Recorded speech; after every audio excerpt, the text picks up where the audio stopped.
దమ్ముంటే అసెంబ్లీకి రా, వంశీ అన్యాయాలు అక్రమాలు బహిర్గతం చేస్తామంటూ జగన్ కు ఎమ్మెల్యే ఎంఎస్ రాజు సవాల్ విసిరారు. వల్లభనేని వంశీని జగన్ జైల్లో కలవటం పట్ల ఆయన ఆగ్రహం వ్యక్తం చేశారు. కూలి కోసం కూనీ చేసిన వంశీ లాంటి వ్యక్తిని హంతకుల ముఠా నాయకుడు జగన్ కలవటం ప్రజలు గమనిస్తున్నారని వ్యంగ్యాస్త్రాలు సంధించారు. తెలుగుదేశం పార్టీ కక్ష సాధింపులు సాధిస్తుందని, నేర చరిత్ర కలిగిన నాయకుడు జగన్ చెప్పడం హాస్యాస్పదంగా ఉందని అన్నారు. కూనీలు చేయించినటువంటి చరిత్ర కలిగినటువంటి వంశీని హంతకుల ముఠా నాయకుడు వెళ్ళి కలిసిన విధంగా ఉంది. జగన్మోహన్ రెడ్డి అతన్ని గెలవడం ఒక దుర్మార్గుల అధినేత పరామర్శించినట్లుంది. అసలు వంశీ అనే వ్యక్తి ఏ తప్పు చేయలేదు. ఈ రాష్ట్రంలో లా అండ్ ఆర్డర్ లేదు.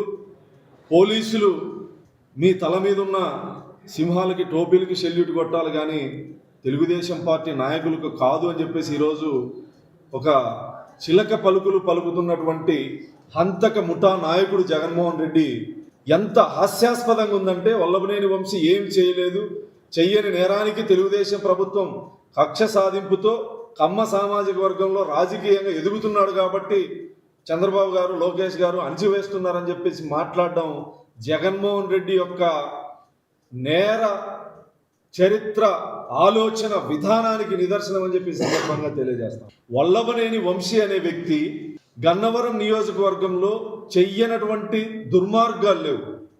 సత్యవర్ధన్ అనే ఒక దళితుడు పార్టీ ఆఫీసులో, తెలుగుదేశం పార్టీ ఆఫీసులో పనిచేసేటువంటి వ్యక్తి పార్టీ ఆఫీసును తగలబెట్టిన కేసు ఆఫీసులో పనిచేసిన వ్యక్తిగా కంప్లైంట్ ఇస్తే అతన్ని కిడ్నాప్ చేసి దాడి చేసి ఒక రకంగా హత్య చేస్తే కేసే ఉండదు కదా అనే ఆలోచన చేసినటువంటి దుర్మార్గుణ్ణి అసలు ఏ తప్పు చెయ్యలేదు, జడ్జి ముందర వాంగ్మూల్యం ఇచ్చాడు. వాంగ్మూల్యం ఏ రకంగా ఇప్పించారు?